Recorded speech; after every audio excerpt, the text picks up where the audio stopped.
Colette Fontenot could read the floodline on the old cypress post at the edge of her family's rice paddy, the way other people read a clock. Her grandfather had notched it first, back before the Corps ever built the levee upstream, and every Fontenot since had added a fresh mark after the water came through. A little history of high water running up that post in cuts nearly a century deep. She was 52 the spring she stood at that post again for the first time in 11 years, and the newest notch, cut by whatever hired crew Meridian Agricorp had last sent out here, was higher than any mark her grandfather had ever made. Meridian hadn't wanted the land back then, and it wanted it even less now.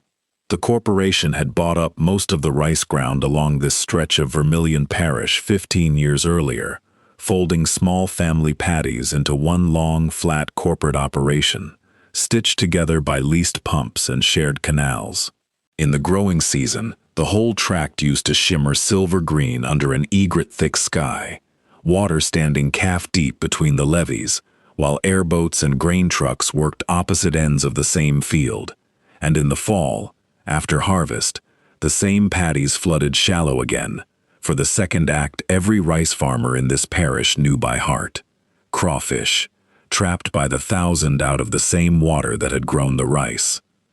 The Fontenot paddy had been part of that buyout, sold by Colette's father in a year, when nobody in the family had the fight left to hold on to it. It had grown Meridian's rice well enough for a decade, until 3 bad hurricane seasons back-to-back left the whole low end of the tract underwater, more often than not, and the company's regional numbers stopped making sense to anyone above a certain pay grade. Bradley Kessler was the regional operations manager who finally put the Fontenot tract, and 400 acres around it, on Meridian's divestiture list. He hadn't enjoyed the decision, exactly, but he'd made harder ones. He'd spent 9 years climbing through Meridian's regional ranks by being the man who could close out a bad number cleanly, and the floodplain acreage had produced a loss 3 years running.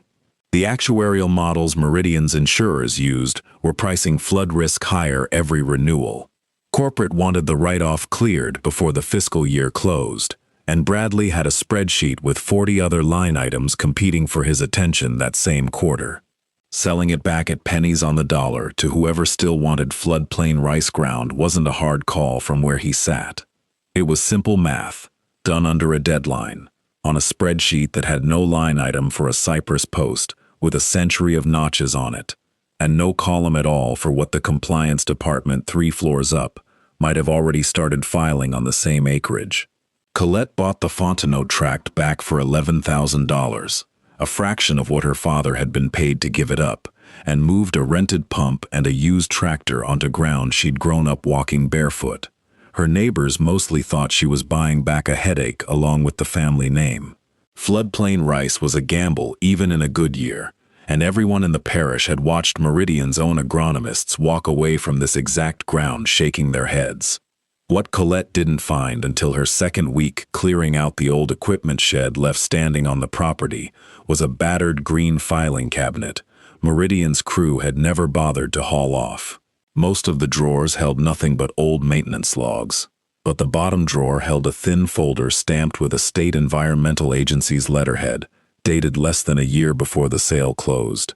She didn't understand most of what was in it, technical language about hydric soils, jurisdictional wetland boundaries, and something called a mitigation banking prospectus. But she understood the signature line at the bottom belonged to someone who still worked for Meridian, and she understood enough to hold onto the folder instead of throwing it out with the maintenance logs. Bradley, 300 miles away in Meridian's regional office, wasn't thinking about the Fontenot tract at all that first winter. He had 11 other divestitures to close out, and a district vice president asking why the floodplain write-offs hadn't fully cleared the books yet.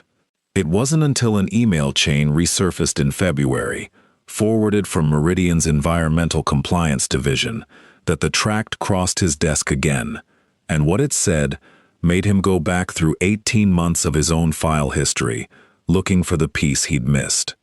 The folder Colette had found in that shed was the beginning of an application Meridian's compliance team had quietly started the year before the sale, a proposal to enroll the flood-prone low end of the tract in a state and federal wetland mitigation banking program, the kind that pays landowners to preserve or restore floodplain wetland function so that developers elsewhere, needing to offset wetland they'd paved over, could buy credits generated by land like the Fontenot tract instead. Done right, an approved mitigation bank on ground this size, this floodable, and this well-documented, could generate more in annual credit sales than the same acres had ever earned in rice, without a single field ever needing to be planted again. The application had stalled in review, sitting unfinished when the divestiture list came down from corporate, and nobody closing out the Fontenot sale that fiscal year had thought to check whether an unfinished environmental filing was still open under the company's name. Colette didn't know any of that yet. What she knew, that same February, was that a program officer from the state wetland agency had left a message asking whether she was aware her property had an open, incomplete mitigation banking application on file, filed by the previous owner, and whether she intended to complete it or withdraw it as the new landowner. She almost let the message sit for a week, the way she let most calls from agencies sit, until her cousin, who'd once worked in a parish extension office, told her flatly over supper that whatever this was, it was worth a drive to town to find out, before she planted a single row of rice on ground that might be worth more standing in water than growing anything at all. That's where this story could have simply ended, quietly, with Colette finishing paperwork Meridian had abandoned and collecting a modest credit payment nobody at the corporation ever noticed losing. It didn't end there, because the same February email chain that had reached Bradley's desk had also reached Meridian's legal department,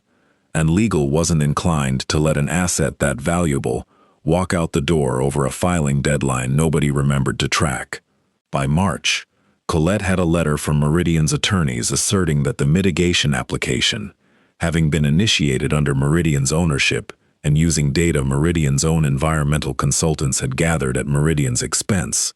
entitled the corporation to a share of any credits eventually issued on the property, regardless of who held the deed when the bank was finally approved.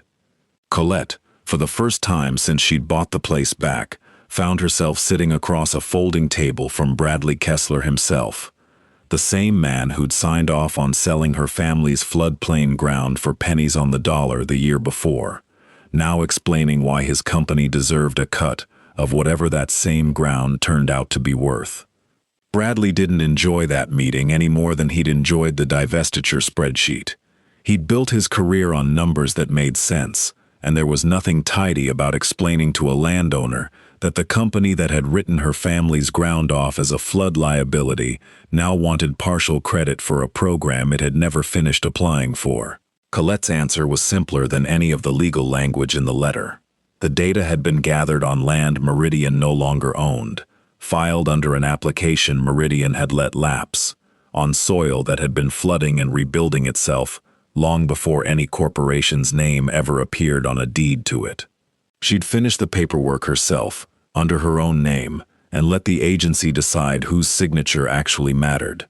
The state agency sided with the current landowner of record, the way these things usually go when an application has lapsed past its review window, and by the following spring, the Fontenot tract wasn't growing rice at all.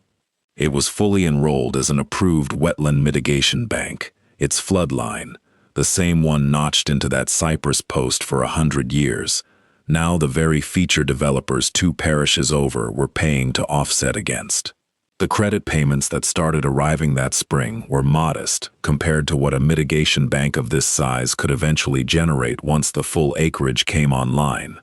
But they were already more than the Fontenot Paddy had cleared in any single rice harvest in a decade, and they came without a pump running, a levee needing repair, or a single bad flood ever counting against her again. Meridian's regional office closed out the fiscal year having sold, for pennies on the dollar, the single most valuable piece of ground in that whole stretch of Vermilion Parish, and Bradley Kessler kept a printout of the closing spreadsheet in his desk drawer afterward, less as a souvenir than as a reminder to read past the deadline next time. Colette still walks out to the cypress post most mornings, And most mornings she still can't decide whether to add a new notch or leave the old ones exactly as her grandfather left them, given that the water rising over that line isn't a loss anymore, but the whole reason the ground is finally worth what it always should have been. Somewhere 300 miles away, Bradley still signs off on divestiture lists when the fiscal calendar demands it, only now he reads every compliance file twice before a sale closes, which is its own kind of notch, cut a little late, on a post nobody but him will ever measure.